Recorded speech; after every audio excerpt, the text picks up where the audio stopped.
बहादुरगढ़ शहर के सेक्टर 10 के निवासियों के सामने समस्याओं का अंबार लगा हुआ है।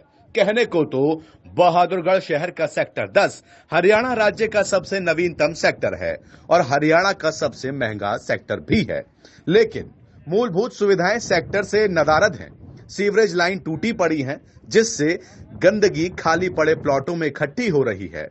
पीने के पानी की पाइपलाइनें खुली हुई हैं, पीने का पानी गंदा मिलता है। नवीनतम सेक्टर की सड़कें अभी तक कच्ची पड़ी हुई हैं और तो और सेक्टर की, शहर की किसी भी मेन सड़क से कनेक्टिविटी ही नहीं है। लोगों को सेक्टर 10 में अपने सपनों के आशियाने बनाकर रहते हुए लंबा समय हो गया है, लेकिन अभी तक सेक्टर 10 में सड़क, पीने के पानी, सीवरेज व्यवस्था, पार्क और शहर से कनेक्टिविटी, सुरक्षा आदि जैसी अनेकों समस्याएं खड़ी हैं। स्थानीय लोगों ने बताया कि 2 साल पहले पार्क के लिए ग्रांट आई थी, लेकिन अभी तक सेक्टर में कोई पार्क नहीं है। बार बार अधिकारियों से मिलकर समस्याओं के बारे में बताया गया, लेकिन खाली खोखले आश्वासन ही मिले, समाधान नहीं हो रहा। ये अपना सेक्टर 10 के और बाशिंदे हैं, इकट्ठे हुए हैं। सुविधाओं के नाम पर मूलभूत कोई सुविधा नहीं है। ये रोड है, मेन रोड लिंक होना है, ये टूटा हुआ है। आए दिन पानी की समस्या, पार्क का बजट पास हो चुका है पिछले 2 साल से, लेकिन अधिकारी हमारी कोई समस्या नहीं ली। चारों तरफ जंगल फैला हुआ है, पर जंगली पशु घूमते रहते हैं, अलग अलग भाई समस्याएं हैं। इतनी समस्याएं हैं, हम आपको गिनवा नहीं सकते। हमारी समस्या का कोई भी समाधान नहीं हो रहा। कई बार जाके अधिकारियों से मिले हैं, अधिकारियों ने यही कहा कि हम करवाएंगे, लेकिन कोई भी किसी प्रकार का कोई काम नहीं किया जा रहा है। आश्वासन दिए जा रहे हैं, कोई काम नहीं कर रहे हैं।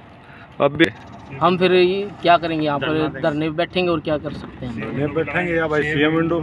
मैं इस सेक्टर की थोड़ी ऐतिहासिक पृष्ठभूमि पे चर्चा करना चाहूँगा कि 2017 में सेक्टर ये अस्तित्व में आया था। मई में 4 मई को इसका ड्रा हुआ था और बाद में लगभग 1 साल के समय काल में 2018 तक कुछ जो डेवलपमेंटल एक्टिविटीज़ होती हैं वो लगभग कुछ हद तक हुड्डा के द्वारा पूरी करेगी। फिर उसके बाद पोजीशन वगैरह दिए गए। पोजीशन के बाद लोगों ने अपने अपने घरों का कंस्ट्रक्शन किया। जैसे जैसे कंस्ट्रक्शन होता गया तो कुछ समस्याएं जो है, मूलभूत समस्याएं वो सामने आती गई। मुख्यतः समस्याएं पानी की को लेकर भी थी, हालांकि वो अब कुछ हद तक रिजोल्व हो गई है, लेकिन पाइप अभी टूटे हुए हैं काफ़ी जगह, जिससे वाटर लॉगिंग है और बहुत सारे स्टिंगी स्मेल भी आता है। मच्छर वगैरह हैं वहाँ, आज जबकि डेंगू प्रकोप में है, पूरी तरीके से वहाँ मच्छर लोग भयग्रस्त हैं। और दूसरी ये क्या है कि जो प्लिंथ है, जो नींव में है, नींव में पूरी तरीके से जो आसपास के जो घर हैं उनमें पानी पूरी तरीके से घुस चुका है, वो भी अपने आप में एक खतरा पैदा कर रहा है।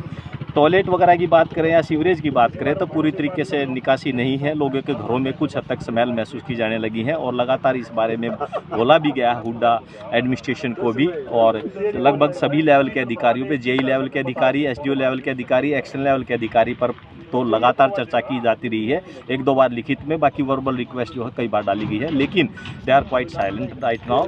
वो इसको बहुत अच्छा नहीं मानते हैं। उसको कहीं ना कहीं जो है ना एक मार्जिनलाइज जो सेक्टर होता है कि भाई परिधि पे पड़ा हुआ सेक्टर घोषित करना चाहते हैं, जबकि ये मुख्य सेक्टर है, एक ऐसी लैंडमार्क पे है। ये भादोड़ की शोभा और शान जो कही जाने वाली जो जिला कार्यालय है, जो इसको क्या बोलते हैं, जुडिशल कॉम्प्लेक्स है, कोर्ट है, इसके सामने होने के बावजूद भी यहाँ के लोग जो हैं आज समस्याओं से त्रस्त हैं और पूरी तरीके से जो है कहीं ना कहीं एक प्रकार का हाहाकार भी है कि कहीं जो है हमें पिछड़ा तो नहीं कर दिया गया है।